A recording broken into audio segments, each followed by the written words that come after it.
Hello, and welcome to your first lecture on conditionals. So conditionals are things that help us control the flow of our program. They can help us make decisions, and they can help us decide when we need to repeat something. So let's do a real life example first. Say that you have 45 free minutes between classes. How do you decide what to do? Take a second and think about it for yourself. Now, if this were me, I would probably use a bunch of conditionals to figure out what I wanted to do with that free time. First and foremost, if I had a test or a homework assignment that I had to prepare for my next class, well, then I would probably have to do that during my free time. If I didn't have any of that and I was hungry, maybe I'd want to go grab a snack or some Jamba Juice between classes. You can see that there's a lot of conditionals, those ifs, that we can check in order to help us decide what to do, not just in our daily life, but also in our computer programs. So how do we decide what to do in a computer program? Well, in short, the answer is that we're going to use Booleans. Remember back to the example that I just mentioned where I first decided whether I had homework or an exam that I needed to prepare for. I can ask myself the question, if it is true that I have those things, then I'm going to prepare for them. If it is false that I have those things, then I can do whatever else I want. So remember in Python, we learned about the type Boolean that can be either true or false. And we're going to use these along with Boolean expressions, which actually create Booleans in order to control the flow of our program. So far, the code that we've written has run sequentially, which means that as we go through the program line by line, one line runs, then another, then another, then another. Control flow, which is what we're covering today, interrupts that a little bit. Now we're going to do something called decision flow. Here are some Boolean operators that we covered before that can give us true or false values. Now let's go ahead and use these with our new control flow tool, the if statement. So if statements are a way that our computer can decide to execute code based on whether a Boolean expression is true or false. The syntax for writing an if statement is to say if, and then some type of Boolean expression, whether it's just a true or false, or something that generates a true or false, like a greater than or a less than. And then we're going to come to this white space indentation concept that I briefly mentioned before. Notice in the example here that the if statement is in line with the rest of our code, and then the code that we want to execute if our Boolean expression is true, is indented. There's a couple of spaces or a tab that separate the if statement from the code inside of it. The code inside of an if statement, meaning everything indented underneath that if statement, is called the if suite. And everything in that if suite will only execute if the Boolean expression that we're conditioning on is true. Let's go into Atom and take a look at a real example. All right, let's start out with a simple example. I'm going to say x equals 0. Then I'm going to say if x is less than 5, x plus equals 1, print x. And then just for completeness at the end, I'm just going to say print done so we can tell when our code is done running. Now notice we are doing an if statement with a Boolean operation. This statement here, x is less than 5, is going to evaluate to true if that statement is true, or false if it's false. We are going to use that to decide whether or not this code is going to run. Remember, all of this that I've highlighted, which is indented under the if statement, is called the if suite, and this code will only run if x is less than 5. If x is not less than 5, then it's not going to run at all, and we'll just move on to the next line of code. So let's go ahead and save and then run this code. I can do that by going to Packages, Platformio, New Terminal. Again, you want to double check that the folder that you're in here is also the folder that your document is saved in. If it's not, go ahead and exit out of Atom, reopen your code, or if you're familiar with messing around with terminal, you can always CD to the correct directory, which is what I'm going to do now. All right, let's go ahead and run our code. Now, before I do this, think about for a second whether or not you think that X is going to print out. So basically whether or not you think this if suite is actually going to run. All right, let's go ahead and run it. I'm going to say Python 3 conditionals _5 _blank.py. All right, so our output is 1. It did print X out, and then it printed done. Let's go through our program and see if we can understand why we got the output that we did.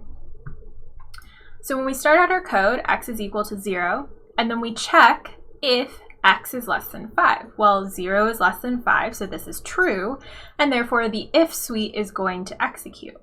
We add 1 to X, making it 1. Then we print it out, which is why we got this 1 output. And finally, once the if suite is done running, we printed done. That's why we see this output done. Now, what do you think would happen if we changed X to be 10? Let's save and rerun and see what our output is. Interesting. Okay, so now the only output that we got is done. Let's see if we can figure out why. So in the beginning of our program now, we have X equals 10. And then we have if X is less than 5. Well, X is 10 now, and 10 is not less than 5. So X is less than 5 is now false. Therefore, we're not going to run any of the code in this if suite, and we're just going to move on to the next line, which is print done, which is why we see that output in our console. All right, let's do another example. I'm going to create a variable called name and set it equal to Chelsea. And then I'm going to check if name equals Chelsea, print you're the professor. All right, so let's go ahead and save this. We'll X out of this, and let's go ahead and run this. So again, we have a variable. We're checking this time with a Boolean operation to check if 2 strings are equal. And if they are, we're going to print out you're the professor. So let's see what the output is here. We're going to go ahead and run this. Okay, so our code outputted you're the professor, which makes sense because name equals Chelsea here. And we checked if the variable name is equal to the string Chelsea, which it is, and so it printed out you're the professor. What if we change this string to James? Let's go ahead and save, run, and this time we had no output. That's because when we checked this Boolean statement, name equals Chelsea, it evaluated to false. Therefore, nothing in the if suite is going to run, and therefore we had no output in our program. All right, so now we know what if statements are, and we can use them in order to run certain pieces of code only when a certain Boolean statement is true. But what if there are situations where we have an alternative if our Boolean statement is false? Well, that's where the if-else statement comes in. Let's think of another real-world example. Say that you need to get up the stairs to go to an office. Well, if your legs are working, maybe you didn't have leg day at the gym yesterday or anything like that, then you can take up the stairs, turn left, and enter your office.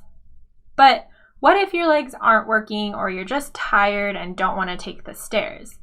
Well, if we just said, if legs not working, don't take the stairs, okay, well then the next direction is to turn left and enter the office that's there. But because we didn't have stairs to take and we skipped those instructions because our legs weren't working, we're not going to end up in our office. We're going to end up in the office of whoever is below us. If-else statements allow you to account for things like this. For instance, you might say, if your legs are working, take the stairs, turn left, and enter your office. But you could also say, if your legs aren't working, then take the elevator, turn left, and enter your office. Basically, the else statement is paired with an if statement to tell a computer what to do in the case that your Boolean statement is false. So when the alternative isn't do nothing, an else statement can tell your computer what it is it should do instead. The syntax for an if-else starts out very familiar. We have if, a Boolean expression that's either going to be true or false, and then stuff to do if that expression is true. The else statement basically just gives you code that will execute if your Boolean is false. So if your Boolean is true, then this suite is going to run. If your Boolean is false, then this else suite is going to run. And again, we can continue after the if and else to have more code that will run regardless of whether that statement is true. You can tell because none of this is indented under an if or an else. Remember, indentation tells Python what code goes with that if statement or what code goes with that else, and code that is not indented will run regardless of the if-else statement. All right, so let's take a look at some of the if-else statements we can run in Python. All right, let's test our users and see if they have basic multiplication skills. Let's create a variable called answer and set it equal to input what is 4 times 6. And because we expect this to be a number, we're going to turn this into an integer using the int operator or int constructor. Beautiful. So we are going to ask them what 4 times 6 is, and then we're going to check whether or not they're right using an if and an else statement. So we know that 4 times 6 is 24, so we're going to say if answer equals 24, print correct. Else, if they didn't get it correct, print oof. All right, so let's go ahead and comment out our other code and run this. So I'm going to go ahead and use terminal, and it's going to wait for me to input what I think the answer is to 4 times 6. We already know the answer. Let's put in the correct one this time. So we're going to say 24, and our program outputs that we are indeed correct. But let's try again and pretend that we don't have superior multiplication skills. Here, we're going to say, what is 4 times 6? And I'm going to say, it's 8. We're going to press enter, and it's going to print oof. That's because when we look at our code, we can see that when the answer is 24, this code will run, the if suite will run. And when our answer is anything but 24, we will have this else suite run, which is to print out oof. All right, let's do another quiz question. So we are going to say answer equals input African or European swallow. And then we're going to check whether or not they said African. So we're going to say, and actually let me put this answer 2, if answer 2 equals African, we'll assume they can spell it correctly, print else, if they put in something else, print no. And then just for the fun of it, let's add another line below this that is not part of either the if or the else suite. Either way, we will print swallows. We need a string there. Swallows are a migratory species. All right, now I noticed this code has an extra space in it, so I'm going to get rid of it. But then let's go ahead and run our code. So it's asking us to put African or European. I'm going to say European. And then I'm going to press enter, and as expected, our output is no, and then this phrase, swallows are a migratory species. So when we work through this, we can see that this makes sense based on the code we wrote. When we inputted our answer, it was not equal to African, so this if suite did not run at all. However, the else suite will run because our Boolean was false. That's where we get the no that printed out. And then finally, we have code swallows are a migratory species that are not part of either the if suite or the else suite, and therefore, regardless of if this was true or not, this is going to go ahead and run. Let's do this one more time, but putting in the correct answer just so we can see the output. So we're going to say African, enter, and now we can see that the if suite executed, the else suite did not, which makes sense because our Boolean answer 2 equals African should be true. And as usual, code outside the if and the else suite that is unindented under those lines ran regardless. Okay, so let's go ahead and use if and else statements to do something a little more complicated. In this case, we're checking whether the lead in a basketball game is safe for the team that's ahead. In other words, is it relatively likely that the team that's ahead now will win? Now, I'm no basketball expert, but here's what some experts have said. They've said that if you take the number of points that a team is in the lead by, subtract 3, add half a point if that team has the ball, subtract half a point if the team that is not ahead has the ball, square the result, and then check if the result is greater than the number of seconds left in the game. And if it is greater, then the lead is safe. Otherwise, we do not consider that lead to be safe.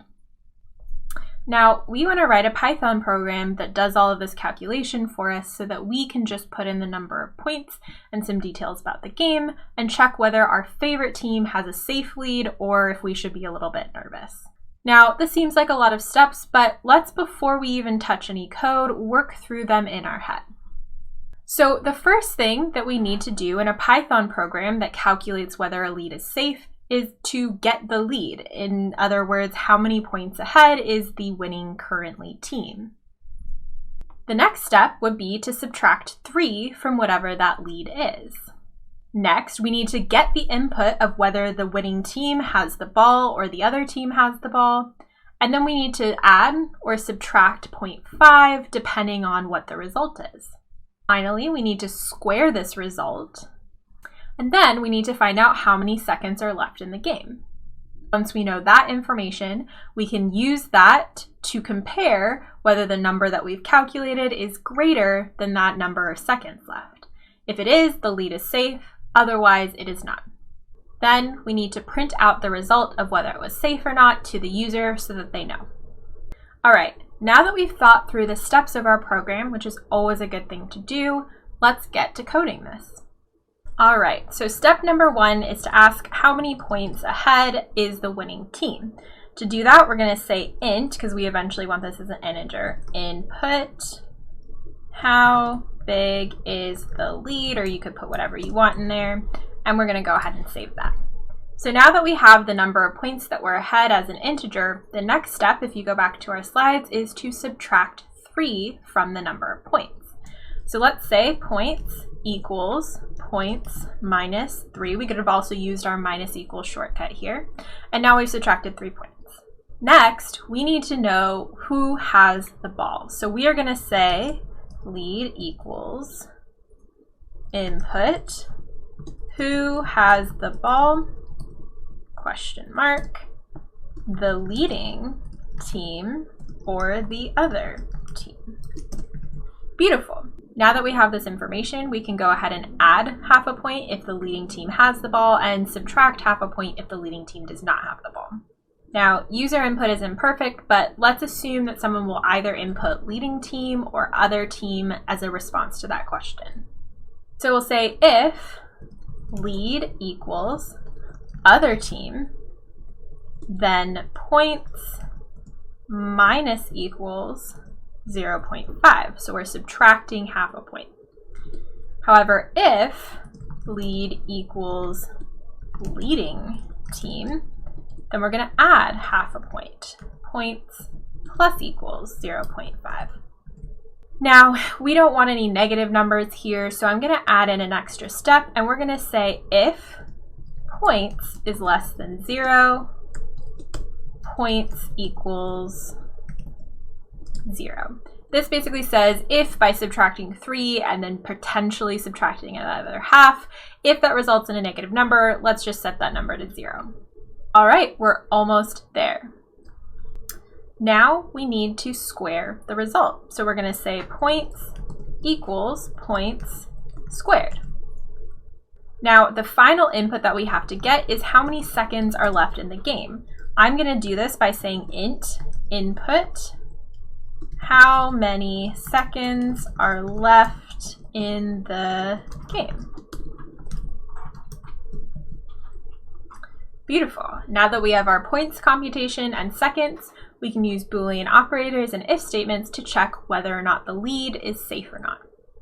So to do that, remember we're comparing whether the number of points, or at least the computation we got from that, is greater than the number of seconds left in the game. So we'll say if points greater than seconds, print safe. Else, print not safe. Awesome. And now we have a program that can help us determine whether our favorite basketball team's lead is safe or not. Let's go ahead and try it out. All right, so we're going to say Python 3 conditionals 5 blank.py. All right, so let's see. How big is our lead? Let's say that one team is 6 points ahead of the other team.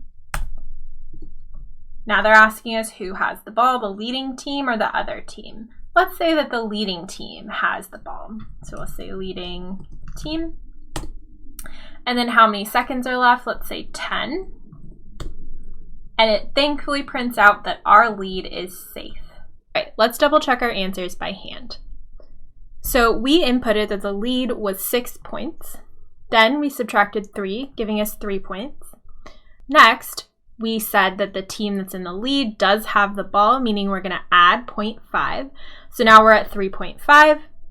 Points is not currently less than 0, so this if suite never had to execute. All right, then we squared our points, and 3.5 squared is a little bigger than 12.